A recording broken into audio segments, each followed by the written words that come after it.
Hello everyone, मैं हूं सचिन और आप सबका बहुत बहुत स्वागत है मेरे इस यूट्यूब चैनल पे।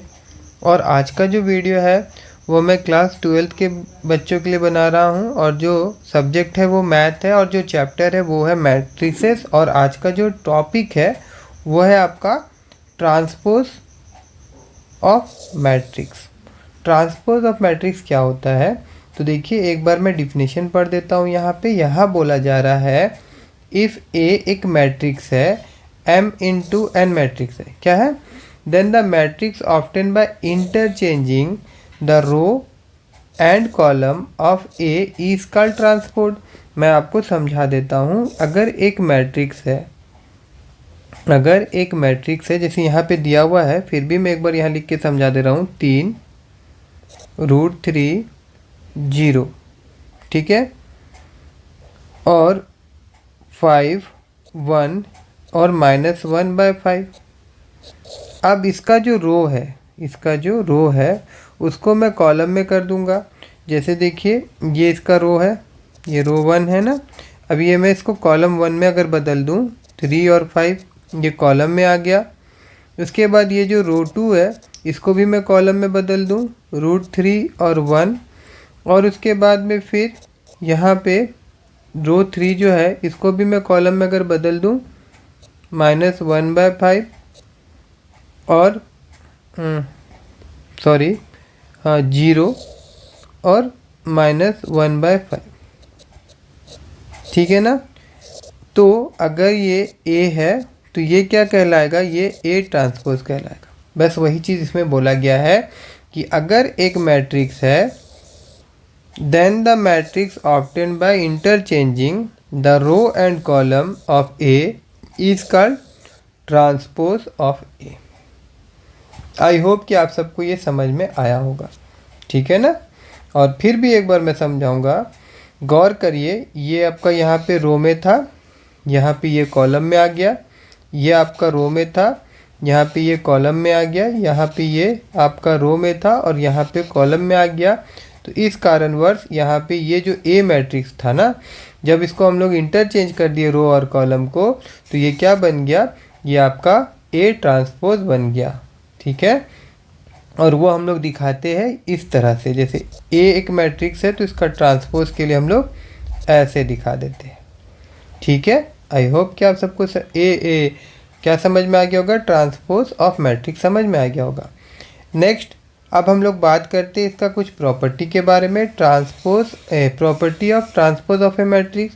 तो देखिए यहाँ क्या बोला जा रहा है, अगर कोई ट्रांसपोज है, मतलब ए एक मैट्रिक्स था, उसका एक ट्रांसपोज है और उसका फिर से अगर ट्रांसपोज कर दिया जाए तो हमको ए मैट्रिक्स फिर से मिल जाता है। पहला प्रॉपर्टी का ये कहना है। दूसरा प्रॉपर्टी का कहना है कि अगर ये इस तरह से के है और यहाँ पे एक मैट्रिक्स है, मतलब ये नंबर होगा कोई भी और मैट्रिक्स में मल्टीप्लाई हो रहा होगा, और इसका अगर मैं ट्रांसपोज निकाल दूंगा ना, तो क्या हो जाएगा, वो अलग अलग करके भी, मतलब ए का ट्रांसपोज निकालूंगा और के से मल्टीप्लाई करूंगा तो ये दोनों का वैल्यू सेम आएगा, वेर के इज एनी कांस्टेंट।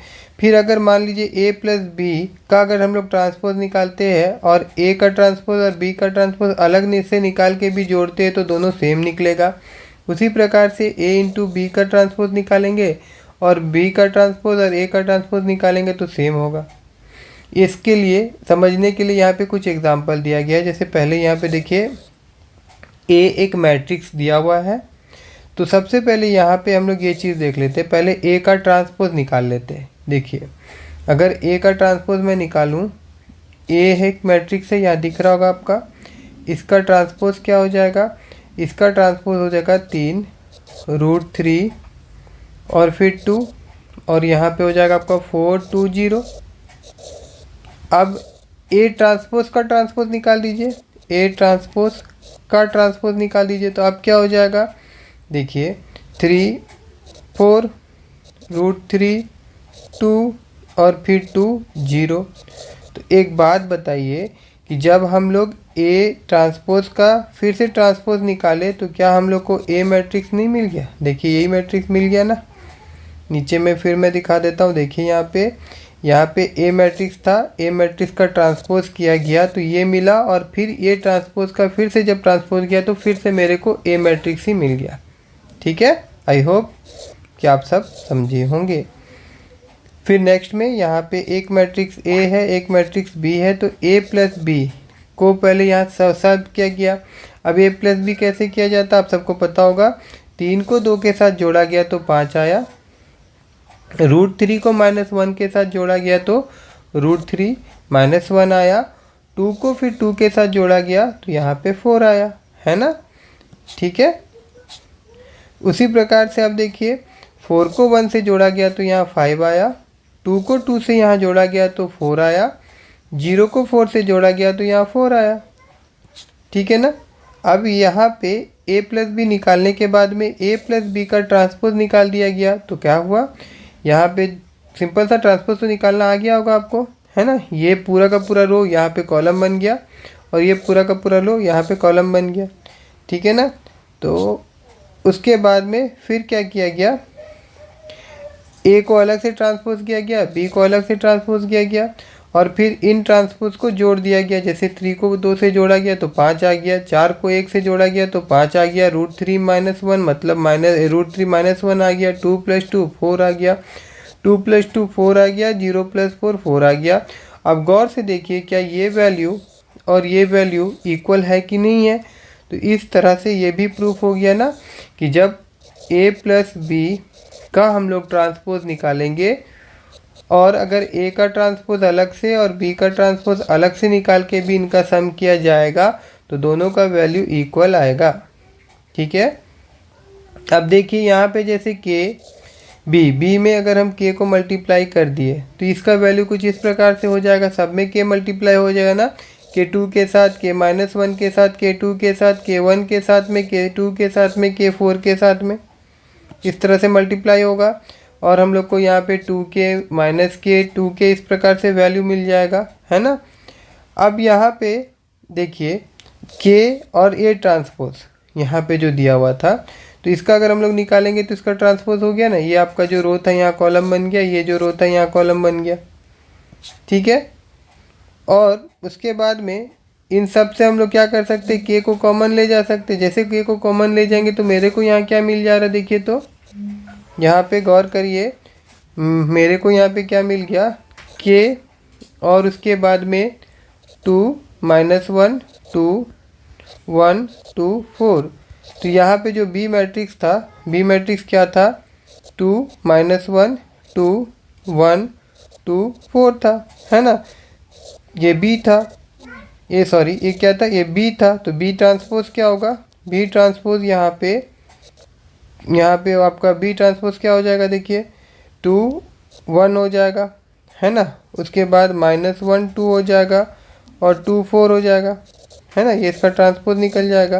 तो यहाँ पे क्या हो गया, k b ट्रांसपोज, क्योंकि ये जो वैल्यू है ये क्या है, ये b ट्रांसपोज का वैल्यू है, समझ गए। तो ये भी प्रूफ हो गया ना।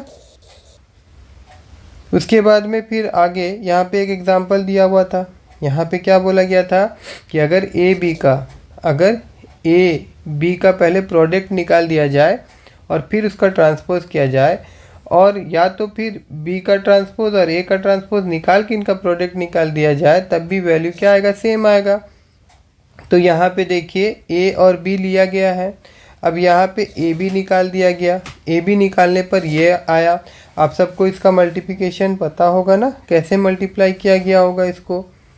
पहले यहाँ पे देखिए ए और बी का प्रोडक्ट अगर हम लोग निकालेंगे तो क्या था इसका सिस्टम, ये जो 2 है, मतलब यहाँ पे हम लोग क्या करते थे, 2 1 2 3 ऐसे करके एक मैट्रिक्स होता था, और यहाँ पे भी मान लीजिए कि 2 3 1 2 ऐसे होता था। तो हम लोग क्या करते थे, सबको मल्टीप्लाई इसके साथ करते थे ना, ये सबको मल्टीप्लाई किसके साथ करेंगे, इसके साथ करेंगे।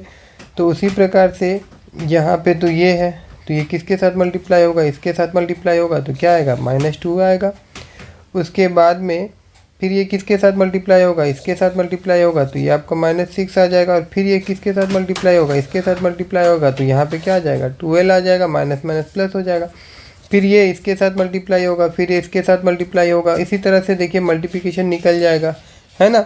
अब ये मल्टीप्लिकेशन निकल गया। अब उसके बाद में ए ट्रांसपोज और बी ट्रांसपोज निकाल दिया गया। ए ट्रांसपोज और बी ट्रांसपोज का फिर मल्टीप्लिकेशन किया गया तो यहाँ पे ये निकल गया। अब ये निकलने के बाद में अब ये जो निकला यहाँ पे देखिए, यहाँ पे जो निकला है और यहाँ पे ये जो हमारे पास जो था वैल्यू ए बी का है ना, तो अगर इसका हम लोग ट्रांसपोज निकाल दें ए बी का ट्रांसपोज तो देखिए ये निकलेगा कि नहीं, यही वैल्यू आ रहा हमारा, तो ये भी प्रूफ हो गया। आप नहीं समझे होंगे, 1 मिनट में आपको बता दूं। देखिए यहाँ पे क्या हुआ, ये जो यहाँ पे मिल रहा है ना, ये क्या है, ये ए बी का ट्रांसपोज है। गौर से देखिए कैसे, यहाँ पे जो रो है वो यहाँ कॉलम में है, यहाँ पे जो रो है वो यहाँ कॉलम में है, यहाँ पे जो रो है वो यहाँ कॉलम में है। समझ में आया होगा आप सबको बात तो, ठीक है ना। तो इसीलिए यहाँ पे क्या हुआ कि ए ट्रांसपोज और बी ट्रांसपोज जो निकलेगा वो किसके बराबर हो जाएगा, ए बी के ट्रांसपोज के साथ बराबर हो जाएगा। तो ये भी प्रूफ हो गया। ठीक है, आज का क्लास में इतना ही, और नेक्स्ट क्लास में हम लोग साइमेट्रिक और स्क्रू साइमेट्रिक्स मैट्रिक्स समझेंगे। अगर मेरे इस वीडियो से आप सबको कुछ सीखने मिला हो तो मेरे इस वीडियो को लाइक करिएगा और मेरे चैनल को सब्सक्राइब करना मत भूलिएगा।